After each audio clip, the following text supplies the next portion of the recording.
So if you have a huge Excel file, like this one that I have right over here, you can notice it's a huge Excel file with 1,000 of column rows, and you want to convert it to JSON. First thing first, you must shut down the Excel before you run this app, and after that you can just drag and drop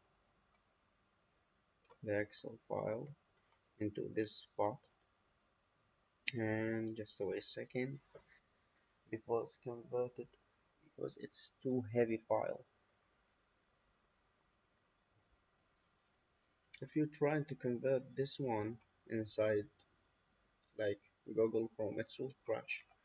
So this is the best exe file that can convert for Windows to JSON format.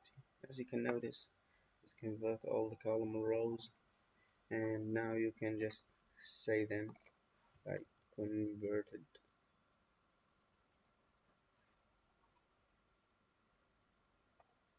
And this is my JSON format from the Excel.